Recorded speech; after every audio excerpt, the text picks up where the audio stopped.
Hey guys, welcome back to my YouTube channel. நீங்கள் பார்த்துட்ருக்கிறது Niju'S vlog. First of all, happy new year to everyone. So இந்த வருஷம் வந்து கொஞ்சம் பெட்டராக இருக்கும்னு நம்புவோம்.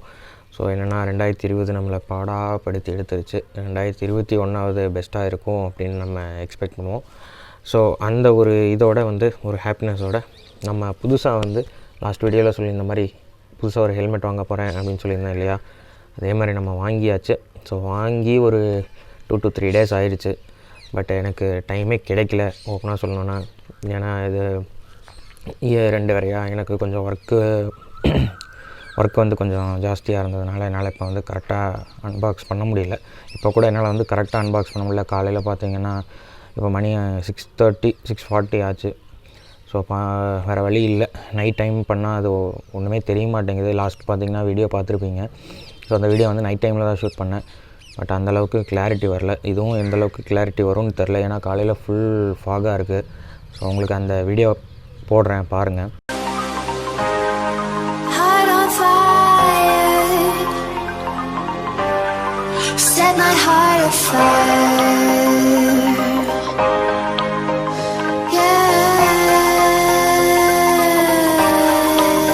பட் அந்தளவுக்கு ஃபாகாக இருக்கனால என்னால் பண்ண முடியல. ஸோ தப்பாக நினச்சிக்காதீங்க. ஸோ ரொம்ப பேசாமல் என் ஹெல்மெட் கீழே தான் இருக்குது, பார்த்துருப்பீங்க. மேக்ஸிமம் இது வந்து என் இன்ஸ்டாகிராமில் ஃபாலோ பண்ணுறவங்களுக்கு நல்லாவே தெரியும். ஸோ இங்கே கிளி குயில் அது இதெல்லாம் காலையில் கத்திகிட்ருக்கு. ஸோ அதை வந்து பெருசாக தப்பாக எடுத்துக்காதீங்க. ஸோ அது டிஸ்டர்பன்ஸாக இருக்காதுன்னு நினைக்கிறேன். ஸோ இந்த ஹெல்மெட்டை என்னோடய இன்ஸ்டாகிராமில் ஃபாலோ பண்ணுறவங்களுக்கு மேக்ஸிமம் தெரிஞ்சிருக்கும் என்ன ஹெல்மெட் வாங்கியிருப்பேன் அப்படின்னு. நீங்களும் ஈஸியாக கெஸ் பண்ணிடுவீங்க. இந்த இது கலரை பார்த்த உடனே உங்களுக்கு மேக்ஸிமம் தெரிஞ்சிருக்கும்னு நினைக்கிறேன். டபுள் கலர் ஒரே ஒரு இதில் தான் கொடுக்குறாங்க. இது வந்து ஹெல்மெட் கவரு. ஸோ ஆக்சுவலி பாக்ஸோடு தான் வந்துச்சு. நான் பாக்ஸு கடையிலேருந்தே வாங்கிட்டு வரல. கடை வந்து தெரிஞ்ச கடை தான். ஸோ அதை நான் என்ன பண்ணிட்டேன்னா அங்கேயே வச்சுருங்க, நான் வேணுங்கும்போது வந்து வாங்கிக்கிறேன். ஏன்னா பைக்கில் வச்சு தூக்கிட்டு வர முடியறதில்ல. ஸோ ஆஃபீஸ்லேருந்து அப்படியே வரனால நைட்டு 8-9 வரக்கு.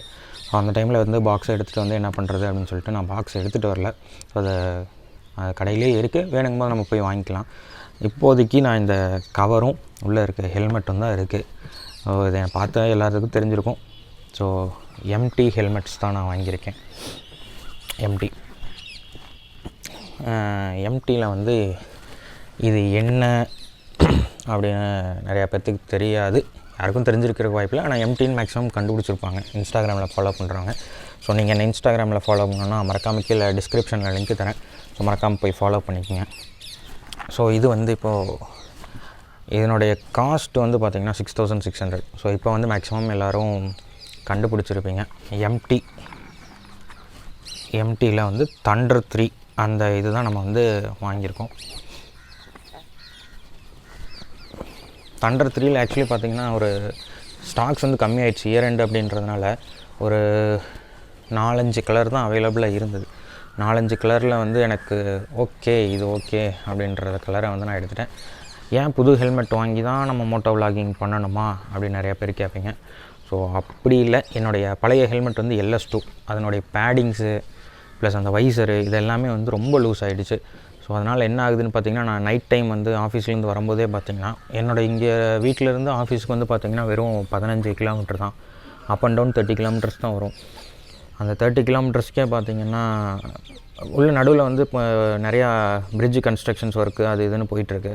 ஸோ அப்போ என்ன ஆகுதுன்னு பார்த்திங்கன்னா, அந்த வைசர் லூஸ் ஆனதுனால, அதுவும் இல்லாமல் அது வந்து ஸ்மோக்டு வைசர், அதாவது டிண்டட் வைசரு. ஸோ அப்போ என்ன ஆகுது அப்படின்னு பார்த்திங்கன்னா, அந்த நைட் டைமில் என்னால் வந்து க்ளோஸ் பண்ணி ஓட்ட முடியறதில்ல, ஓப்பன் பண்ணி தான் ஓட்டணும். ப்ளஸ் காலையில் க்ளோஸ் பண்ணி நான் ஓட்டுறேன். அப்போவும் என்ன ஆகுதுன்னு பார்த்திங்கன்னா, இந்த ஸ்மோக்கு, டஸ்ட்டு, சின்ன சின்ன கல், பூச்சி இதெல்லாம் வந்து ஈஸியாக வைசருக்குள்ளே வந்து கண்ணுக்குள்ளே டைரெக்டாக போகுது. எனக்கு ஆக்சுவலி வந்து பார்த்திங்கன்னா பவர் கிளாஸ் யூஸ் பண்ணுவேன். நார்மலாகவே பவர் கிளாஸ் யூஸ் பண்ணுவேன். இப்போ வீடியோவில் நான் பவர் கிளாஸ் போட்டேன் அப்படின்னா அந்த கிளேர் அடிக்கும் அப்படின்ற ஒரே ரீசனுக்காக தான் நான் பவர் கிளாஸ் போடல. ஆக்சுவலி நான் பார்த்திங்கன்னா பவர் கிளாஸ் தான் யூஸ் பண்ணுறேன். அது மீறி கண்ணுக்குள்ளே வந்து போகுது. ஸோ ஒரு 15 கிலோமீட்டரு 30 கிலோமீட்டருக்கே இந்த சிச்சுவேஷன்னா லாங் ரைடுக்கு அது கண்டிப்பாக தாங்காது. அதுதான் மெயின் ரீசன். ரெண்டாவது ரீசன் பார்த்திங்கன்னா பேடிங்ஸ், சைடில் இருக்கிற இந்த சின் பேடு இதெல்லாமே சீக் பேட்ஸ் இதெல்லாமே வந்து ரொம்ப லூஸ் ஆகிடுச்சு. ஸோ ஹெல்மெட்டு லைட்டாக அப்படியே ஆடுது. கொஞ்சம் ஒரு 80 போனாலே பார்த்திங்கன்னா என் வண்டியில் அவ்வளோதான் போக முடியும். ஸோ என் வண்டி இன்னும் வீடியோ பார்க்குற மேக்ஸிமம் இப்போ வந்து என் ஃப்ரெண்ட்ஸ் தான் பார்த்துட்ருப்பீங்க. ஸோ அவங்களுக்கு தெரியும் நான் என்ன பைக் யூஸ் பண்ணுறேன்னு. நான் எஃப்செட் வெர்ஷன் 3 தான் இப்போ யூஸ் பண்ணிட்டுருக்கேன். முன்னாடி ஹிமாலயன் வச்சுருந்தேன், அதை கொடுத்தாச்சு. இப்போ வந்து வெர்ஷன் 3 எஃப்செட் தான் யூஸ் பண்ணிகிட்ருக்கேன். ஸோ அதில் வந்து நான் 80 தான் மேக்ஸிமம் போக முடியும். 80 தான் போவேன், அதுக்கு மேலே போக மாட்டேன். ஸோ அந்த 80க்கே வந்து பார்த்திங்கன்னா அந்த ஹெல்மெட் கொஞ்சம் கடை ஆடுது, காற்று ஓவராக உள்ளே வருது, கல் மண் எல்லாமே உள்ளே வருது. அதனால் நான் புதுசாக வாங்கிட்டேன். ஸோ வந்து எம்டி தண்டர் 3 இது தான் நம்ம வந்து வாங்கியிருக்கோம். ஸோ இதனுடைய சினிமேட்டிக் ஷாட்ஸ் வந்து நீங்கள் இப்போ பார்ப்பீங்க கொஞ்சம் நேரத்தில்.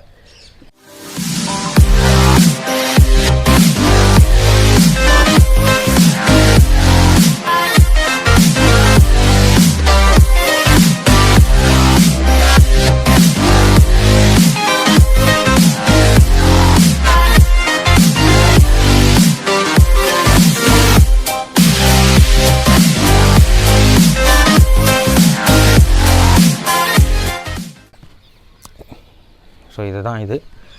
ஸோ எம்டியில் வந்து கொஞ்சம் நல்லா இருக்குது, போதும் நம்ம யூசேஜுக்கு இது போதுமானதாக இருக்கும்னு நம்புகிறேன். ஸோ இது வந்து அந்த கடையில் ஒட்டி கொடுத்தாங்க. என்னுடைய ப்ளட் குரூப் வந்து பி பாசிட்டிவ். ஸோ அதனால் அவங்க பி பாசிட்டிவ்னு சொல்லி ஒட்டி கொடுத்துருக்காங்க. ஸோ இது நல்லா இருக்குது. ஸோ பின்னாடி அந்த இதோட வருது உங்களுக்கு பார்த்திங்கன்னா இதில் வந்து உங்களுக்கு கரெக்டாக தெரியும். ஸோ எம்டி தண்டர் 3 இமேஜ் வேணால் உங்களுக்கு அந்த வீடியோவில் ஒரு சினிமேட்டிக் ஷாட் போடுறேன், நீங்கள் பார்த்துங்க. ஸோ இது வந்து பின்லாக் ரெடி வைசர் அப்படின்னு போட்டிருப்பாங்க. அப்படின்னா என்னென்னு கேட்பீங்க, எனக்கும் தெரியாது. இப்போ நான் கேட்டதுக்கு என்ன சொன்னாங்கன்னா, இந்த ஆன்டிஃபாக் இருக்குது இல்லைங்களா, அதாவது இப்போ நம்ம வந்து இப்போ கோல்டு, இப்போ நம்ம ஆக்சுவலி பார்த்திங்கன்னா வின்டர் சீசனில் இது பண்ணிகிட்ருக்கோம். வின்டர் சீசனில் இது பண்ணும்போது என்ன ஆகும்னு பார்த்தீங்கன்னா, உங்களுக்கு அந்த மாஸ்க் போட்டு ஓடுறதுனால இல்லை சம்டைம்ஸ் வந்து இதனால் வைசர் வந்து ஃபாக் ஆகும். ஸோ அந்த பின்லாக் ரெடி வைசர் வாங்கி போட்டோம்னா அடுத்த இது ஆன்டிஃபாக் வந்து அதோட வந்துடும், சேர்ந்து வந்துடும். ஸோ அது வந்து இதுவே 6600, அது 1750 இப்போதைக்கு எனக்கு அந்த பட்ஜெட் இல்லை, அதனால் நான் அதை வாங்கலை. அதுக்கு பதிலாக நான் என்ன பண்ணேன்னா பேசிக் ரைடிங் க்ளவுஸ் ஒன்று வாங்கினேன். இது வந்து ஸ்க்ரிமிட்டர் அப்படின்ற ஒரு கம்பெனியாக. எனக்கு வந்து வின்டர் ரைடுக்கு வந்து என்கிட்ட பிபிஜி இது இருக்குது. ஸோ இது வந்து சும்மா லோக்கலில் ஓட்டுறதுக்கு ப்ளஸ் நம்ம நார்மல் சம்மர் கண்டிஷன்ஸ் ஓட்டுறதுக்காக நான் இது வாங்கினேன். ஆக்சுவலி என்னுடைய பிளான் வந்து பார்த்திங்கன்னா ஃபுல் கான்ட்லெட் வாங்கணும் அப்படின்னு தான். அது ஒரு 3600 வருது. இப்போதைக்கு ஓப்பனாக சொல்லணும்னா பட்ஜெட் இல்லை. நான் அதான் பெரிய ரைடுக்கு கிளம்புறதுனால எதில் கம்மி பண்ண முடியுமோ அதை இதில் கம்மி பண்ணுறேன். பட் சேஃப்டியில் நான் கம்மி பண்ண விரும்பலை. அதனால் ஒரு நக்கிள் ப்ரொடெக்டரோட இது வாங்கியிருக்கேன். நக்கிள் இந்த இடத்துல ப்ரொடெக்டர்ஸ் இதெல்லாமே இதோட சேர்த்து வாங்கியிருக்கேன். இதை விட கம்மியாக வாங்கினோன்னா என்னால் வாங்க முடியும். 450க்கு பழைய நான் முன்னாடி யூஸ் பண்ணுற க்ளவுஸ் பார்த்திங்கன்னா அந்த சும்மா இதில் வந்து கேடிஎம்னு எழுதியிருக்கோம் இல்லையா, அந்த க்ளவுஸ் தான் யூஸ் பண்ணிட்டுருக்கேன். இது பார்த்து நல்லா இருந்தது. 1500 சம்திங் வந்துச்சு. 1500 மொத்தமாக இது ரெண்டும் சேர்த்தும் போது 8000 கரெக்டாக வந்துச்சு. அப்போ நீங்களே கலெக்ட் பண்ணிக்கிங்க எவ்வளோ வந்திருக்கு அப்படின்னு சொல்லிட்டு. இல்லை 1350 கரெக்டாக. இது வந்து பார்த்திங்கன்னா இது வந்து நான் இப்போ யூஸ் பண்ணிகிட்ருக்கேன் LS2. இது வந்து பார்த்திங்கன்னா உங்களுக்கு தெரியும், ஸ்மோக்டு டிண்டட் கிளாஸு. இது நான் வந்து இந்த மவுண்ட்டு இது வந்து பார்த்திங்கன்னா 1350 கிராம்ஸ்ன்னு போட்டிருக்காங்க. அதாவது 1.3 kgs 1.35 kgs. இது வந்து பார்த்திங்கன்னா 1550 கிராம்ஸ், அதாவது 1.5 கிலோ. கரெக்டாக அப்படி 1.5 கிலோன்னு போட்டிருக்கு. பட் எனக்கு என்னென்னா இது வந்து கொஞ்சம் லைட்டாக ஃபீல் ஆகிற மாதிரி இருக்குது. எனக்கு கன்ஃபார்மாக தெரில, லைட்டாக ஃபீல் ஆகிற மாதிரி இருக்குது. இது வந்து கொஞ்சம் வெயிட்டாக இருக்கிற மாதிரி இருக்குது கம்பேரிட்டிவ்லி. எது உண்மைன்றது யூஸ் பண்ணால் தான் தெரியும். இதில் பார்த்திங்கன்னா முன்னாடி ஒரு ஏர் வெண்ட்டு, இங்கே ஒரு ஏர் வெண்ட்டு, பின்னாடி ஒரு ஏர் அவுட்லெட் கொடுத்துருக்காங்க. இது வந்து பார்த்திங்கன்னா ஹை இம்பேக்ட் ரெசிஸ்டண்ட் பாலிமர் அப்படின்ற இதில் மேக் பண்ணியிருக்காங்களாம். டாட் சர்டிஃபைடு எம்டி ஈசி அப்படின்னு போட்டு. இது வந்து 57-58 சைஸு. போதும் நம்ம யூஸ் பண்ணுற இதுக்கு வந்து 80 km ஸ்பீடில் உங்களுக்கு பெருசாக வந்து இதுவும் ஆகாது அப்படின்னு நம்பி வாங்கியிருக்கேன். Helmet safety scheme 4 star 4 star வாங்கியிருக்கு அப்படின்னு போட்டிருக்காங்க.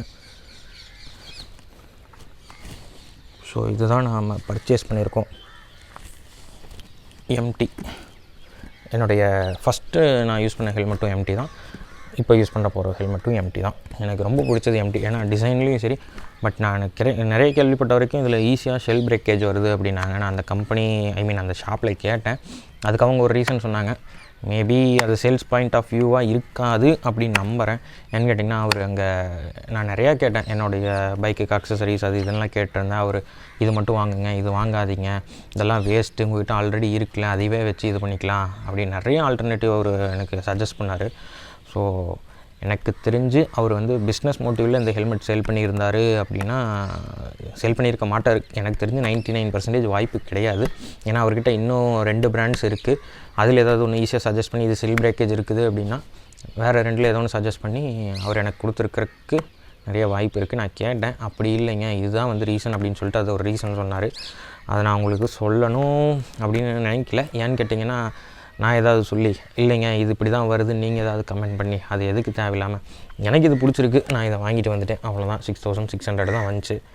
6600 வந்துச்சு. நான் இன்வெஸ்ட் பண்ணதுலேயே இதுதான் காஸ்ட்லி. அது ஒரு 5000. இதுக்கு முன்னாடி நான் ஒரு 2-3 வருஷத்துக்கு முன்னாடி ஒரு ஹெல்மெட் வாங்கினேன். 4 வருஷம் இருக்கும் அந்த ஹெல்மெட் வாங்கி. அது எம்டி தான். அது வந்து 4750. ஸோ அந்த இது வந்துச்சு. இருக்கிறதுலே நான் இப்போதைக்கு இன்வெஸ்ட் பண்ணலே இது தான் ஜாஸ்தி. இதில் இன்னுமே நிறையா இருக்குது. பட் இப்போதைக்கு நான் இது போதும். ஏன் இதுக்கு முன்னாடி இருக்கிற ஸ்டிங்கர் வாங்கியிருந்தால் இன்னும் கம்மியாக இருந்திருக்கும். பட் நான் அது ஏன் வாங்கலைன்னு கேட்டிங்கன்னா எனக்கு மார்னிங்கில் வந்து இந்த வைசர் போட்டு ஓட்டி பழகிருச்சு. ஸோ இது கிளியர் வைசர் போட்டால் எனக்கு ஒரு அன்ஈஸி ஃபீலிங்காக இருக்கும். அதனால் நான் என்ன பண்ணிட்டேன்னா இதில் வந்து ட்ராப் டவுன் வைசரோடு இருக்குது. உங்களுக்கு பார்த்திங்கன்னா தெரியும், இந்த ட்ராப் டவுன் வைசரோடு இருக்குது. இது வந்து பார்த்திங்கன்னா இந்த இதிலேருந்து தான் ஸ்டார்ட்டே ஆகுதாமா. ஸோ அதனால் வேறு வழி இல்லை. ஸோ அதனால் இதையே வாங்கிட்டு வந்துட்டேன் நான். அதுதான் இவ்வளோ தான் கைஸ். இதனுடைய அன்பாக்சிங்லாம் பெருசாக கிடையாது. நான் இதான் வாங்கியிருக்கேன்னு சொல்கிறதுக்காக மட்டும்தான் இந்த வீடியோ. பெருசாலாம் எதுவும் கிடையாது. அடுத்து வந்து பார்த்திங்கன்னா நெக்ஸ்ட் வீடியோவில் நான் வந்து இதில் வந்து இந்த சின் மவுண்ட்டு, அப்புறம் நம்ம கேமரா எப்படி செட்டப் பண்ணுறது, என்னுடைய மைக் அடாப்டர் இன்றைக்கி தான் வந்திருக்கு. SJ6 லெஜண்டுக்கு 2 வாரம் ஆச்சு. அதை நான் போட்டு ஆர்டர் போட்டு இப்போ தான் வந்து நேற்று தான் வந்துச்சு. சரி நேற்று வந்துருச்சு, இதை பண்ணினா தான் நான் இந்த ஒரு ஞாயிற்றுக்கிழமை ஒரு சின்ன ரைடு இருக்குது. நம்ம ஊர் கோயம்புத்தூர்லேருந்து நான் எங்கே போவேன்னு உங்களுக்கு எல்லாத்துக்குமே தெரியும், தெரிஞ்சிருக்கும். அது நீங்கள் கண்டுபிடிச்சிக்கிங்க. முடிஞ்சால் கமெண்ட் பண்ணுங்கள் அது என்ன ஊர் அப்படின்றது நீங்களே கமெண்ட் பண்ணுங்கள். ஸோ நானும் என் ஃப்ரெண்டும் வரேன்னு சொல்லியிருக்கான். அவன் வருவானா இல்லையான்றது அவனுக்கு தான் தெரியும். நீங்கள் இந்த வீடியோ பார்த்ததுலேருந்து ஒரு 2 நாளில் நான் அந்த ரைடு போயிருப்பேன். ஆனால் அந்த வீடியோ வந்து ஒரு வாரம் கழித்து தான் வரும். ஸோ அதை தப்பாக எடுத்துக்காதீங்க. ஏன்னா நம்ம டெய்லி வீடியோ பண்ணுற சிச்சுவேஷனில் இப்போ கிடையாது. ஏன்னு கேட்டிங்கன்னா ஒர்க்கு காலையில் 8 மணிக்கு நான் இங்கேருந்து கிளம்புனேன்னா நைட் 8 மணிக்கு தான் மேக்ஸிமம் வருவேன். ஸோ அதனால் என்னால் வந்து டெய்லியும் வீடியோ பண்ணுறதுக்கு வாய்ப்பே இல்லை. ஞாயிற்றுக்கிழமை மட்டும்தான் எனக்கு ஃப்ரீ டைம் இருக்கும். அப்போ சின்ன ரைடு மட்டும்தான் போக முடியும். ஏதாவது ஒரு லாங்லி ஒரு 2 நாள் 3 நாள் கிடச்சுன்னா ஒரு லாங் ட்ரைவ் போகிறதுக்கு வாய்ப்பு இருக்குது. ஸோ அந்த மாதிரி தான் நம்ம சிச்சுவேஷன் இப்போதைக்கு போயிட்டுருக்கு. பட் 6 மாதம் கழிச்சு அது எல்லாமே சேஞ்ச் ஆயிரும். எஸ், நம்ம அது டெஃபினட்டாக டெய்லி ஒரு வீடியோ, அட்லீஸ்ட் ஒரு வாரத்துக்கு ஒரு 3 வீடியோன்ற ரேஞ்சில் நம்ம பண்ணுவோம். ஸோ இப்போதைக்கு இதுதான் நான் வாங்கின ஹெல்மெட்டு. நெக்ஸ்ட் வீடியோவில் வந்து நான் எப்படி இந்த ஹெல்மெட்டில் வந்து கோப்ரோ அதெல்லாம் வந்து நான் செட் பண்ணுறேன் அப்படின்றத உங்களுக்கு நீட்டாக காட்டிடுறேன். ஸோ அது போக ஒரு அடிஷ்னல் இன்ஃபர்மேஷன் அது என்னென்னு கேட்டிங்கன்னா, இப்போ தான் காலையில் நியூஸ் பார்த்துட்டு இருந்தேன். அதாவது 6 மணிக்கு எழுந்திரிச்சிட்டேன். என்னடா பண்ணலாம், எங்கே வீடியோ எடுக்கலாம், வீட்டில் எல்லா பக்கமும் தேடி பார்த்தேன். எதுவுமே கரெக்டாக லைட்டிங் வரல. சரி பரவாயில்ல நம்ம மாடியிலே வச்சு எடுத்துருவோம் அப்படின்னு சொல்லிட்டு தான் மொட்டை மாடிக்கு வந்து உட்காந்து எடுத்துக்கிட்டு இருக்கேன். ஸோ அப்போ சரி காலையில் என்ன பண்ணுறதுன்னு பார்த்துட்டு சும்மா உட்காந்துருக்க டைமில் நியூஸ் பார்த்துட்டு இருந்தேன். நியூஸ் பார்த்துட்டு இருக்கும்போது என்னென்னா இது வந்து ஒரு இன்ஃபர்மேஷன் வீடியோ தான். அதாவது இன்ஃபர்மேட்டிவ் நியூஸ் தான். இதை வந்து நீங்கள் உடனே அது இதுன்னு ஏதாவது சொல்லிடாதீங்க. என்னென்னா இப்போ கவர்மெண்ட் வந்து பார்த்திங்கன்னா ஃப்ரண்ட் பம்பர் வந்து காரில் டிரான்ஸ்போர்ட் வெஹிக்கல்ஸில் யூஸ் பண்ணாதீங்க, அடிஷ்னல் பம்பர் யூஸ் பண்ணாதீங்க அப்படின்றத சொல்லியிருக்காங்க. அது ஏன் யூஸ் பண்ணக்கூடாது அப்படின்றதுக்கு கேள்வியாக ஒருத்தர் வந்து கேட்டிருந்தார். அவர் கேட்குறது நியாயம் தான். ஏன்னா அவங்க டெய்லியும் ஒர்க் பண்ணுறாங்க பாவம். அது போட்டிருந்தா 10,000 ஃபைன் ஆமாம். அவர் என்ன கேட்டார்னா அவருக்கு வேறு மாதிரி எஜுகேட் பண்ணியிருக்காங்க. அதாவது ஃப்ரண்ட் பம்பர் போட்டு இன்கேஸ் இம்பேக்ட் ஆச்சு, அதாவது ஆக்சிடெண்ட் ஆச்சு அப்படின்னா ஏர் பேக் ஓப்பன் ஆகாது அப்படின்ற மாதிரி சொல்லியிருக்காங்க. என் வண்டியில் எதுக்குங்க ஏர் பேக், என் வண்டியில் ஏர் பேக்கே கிடையாது, அப்போ நான் பம்பர் போட்டு ஓட்டலாம்ல, நீங்கள் வாட்டுக்கு 10,000 ஏன் ஃபைன் போடுறீங்க அப்படின்னு கேட்டிருந்தார். அவர் கேட்டது என்னமோ கரெக்டு தான். பட் ஆக்சுவலி பார்த்திங்கன்னா ஃப்ரண்ட் பம்பர் போடுறது வந்து போடக்கூடாதுன்னு ஏன் சொல்கிறாங்க அப்படின்னா ஏர் பேக் ஓப்பன் ஆகாது அப்படின்றதுக்காக கிடையாது. என்னுடைய நாலேஜுக்கு நான் கெயின் பண்ண இது என்னென்னு பார்த்தீங்கன்னா, நான் கேள்விப்பட்ட வரைக்கும் என்னென்னா அந்த ஃப்ரண்ட் பம்பர் வந்து நீங்கள் போடுறது வந்து எல்லாமே ஸ்டீலில் போடுறீங்க. ஸோ அது வந்து நம்ம போடுறது எல்லாமே ஸ்டீல் பம்பர். ஸோ அப்போ என்ன ஆகும்னா இன்கேஸ் ஏதாவது இம்பேக்ட் ஆச்சு அப்படின்னா நம்ம ஏதாவது செவுத்தில் போய் இடித்தோம்னா பிரச்சனை இல்லை, வண்டி தப்பிச்சுக்கும், செவுறு உடஞ்சிரும். இதுவே தெரியாமல் யாராவது ஒரு பர்சன் மேலே, அதாவது பெடஸ்ட்ரியன் மேலே நீங்கள் போய் இடிச்சிட்டிங்க அப்படின்னா என்னாகும், செவுறு உடையிற மாதிரி அவங்க உடம்புல இருக்க எலும்பு எல்லாமே நொறுங்கிடும். அதுக்கு பதிலாக தான் வண்டியும் ஸ்டீல் தான், பட் இடிச்சதுன்னா அந்தளவுக்கு இருக்காது. அது வந்து ராடு. இப்போ ஒரு ராடு வந்து ஒரே இடத்துல போய் அடிக்குது அப்படின்னா என்னாகும், அந்த எலும்பு உடஞ்சிடும், ஈஸியாக உடஞ்சிரும். ஸோ அது வந்து அப்படி ஆகக்கூடாது அப்படின்றத ஸ்டடி பண்ணிட்டு தான் அவங்க வந்து அது வேண்டாம் அப்படின்னு சொல்லியிருக்காங்க அப்படின்னு நான் கேள்விப்பட்டேன். இது உண்மையாக இல்லை நீங்கள் சொன்ன மாதிரி ஏர்பேக் ஓப்பன் ஆகாதுன்றது உண்மையாக? ஏர்பேக் ஓப்பன் ஆகாதுன்னு சொன்னால் தான் அவங்க வந்து அவங்களே பற்றி நினச்சிட்டு சரி நம்ம கழட்டி வச்சிடலாம் அப்படின்னு இது பண்ணுவாங்க அப்படின்றதுனால அவங்க அப்படி சொல்லியிருக்காங்க. பட் ஆக்சுவல் இது வந்து பார்த்திங்கன்னா ஆப்போசிட்டில் வர்றவங்க சேஃப்டிக்காக மட்டும்தான் அந்த பம்பர் போடாதீங்க அப்படின்னு சொன்னது. ஏன்னா உங்களுக்கு தெரியும் மனுஷனோட எலும்பு எந்த அளவுக்கு ஸ்ட்ராங், இரும்போட ஸ்ட்ராங் கிடையாது. அவங்க வர்ற ஸ்பீடுக்கு ஒரு 30 கிலோமீட்டர் 40 கிலோமீட்டரில் வந்து இடித்தாங்கனாலே அந்த பம்பர் அடிபட்டுச்சு அப்படின்னாலே உடஞ்சிரும். ஸோ அதனால தான் அது வேணான்னு சொல்லியிருக்காங்க. ஸோ அதுக்கு மேலே நீங்கள் யூஸ் பண்ணுறது யூஸ் பண்ணாதது எல்லாமே உங்கள் சாய்ஸ் தான். என்னை பொறுத்த வரைக்கும் யூஸ் பண்ண வேண்டாம். இதுதான் அது. காலையில் நான் அந்த வீடியோ பார்த்தேன், அதனால் நிறைய பேர் தப்பாக புரிஞ்சுட்டு இருக்காங்க. நம்ம ஏர் பேக்கே எனக்கு இல்லை, அப்புறம் நான் ஏன் வந்து அதெல்லாம் கழட்டணும் அப்படின்றாங்க. ஸோ அது வந்து பார்த்துக்குங்க, அவ்வளோதான். அடுத்தவங்க சேஃப்டி நம்மளுக்கு முக்கியம். நம்ம வண்டிக்கு எதுனாலும் இன்சூரன்ஸ் க்ளைம் பண்ணிக்கலாம். அடுத்தவங்க இது போச்சுன்னா ஒன்றும் பண்ணுறது ரொம்ப கஷ்டம். ஸோ அவ்வளோதான். இன்றைக்கி வந்து நம்ம இந்த எம்டி நீங்கள் பார்த்துட்டிங்க. இதுதான் நான் இதுமாரி வருங்காலத்தில் நீங்கள் மண்டையில் பார்க்க போகிறீங்க. ஸோ சரி கைஸ், நெக்ஸ்ட் வீடியோவில் பார்ப்போம். நெக்ஸ்ட் வீடியோவில் கண்டிப்பாக நான் அந்த ஹெல்மெட்டில் எப்படி வந்து அந்த இதை மவுண்ட் பண்ணுறது அப்படின்றத நான் சொல்லிடுவேன். மேக்ஸிமம் நான் வந்து மவுண்ட் பண்ணி போயிட்டு வந்திருப்பேன். அதுக்கப்புறம் வந்து எப்படி மவுண்ட் பண்ணேன் என்ன ஏது அப்படின்றத இதே மாதிரி மொட்டை மாடியில் வச்சு தான் நான் சொல்ல போகிறேன். ஏன்னு கேட்டிங்கன்னா நைட் டைமில் எனக்கு அதான் சொன்ன மாதிரி வீடியோ பண்ணுறதுக்குண்டான வாய்ப்பே கிடையாது. இங்கே தான் வந்து பண்ணி ஆகணும். அதனால் மறுபடியும் இதே மாதிரி நாய்ஸாக தான் இருக்கும். ஸோ தப்பாக நினச்சிக்காதீங்க, கொஞ்சம் நாளைக்கு அட்ஜஸ்ட் பண்ணிக்கங்க. So see you guys in the next video. Until then, it's bye from Niju'S vlog.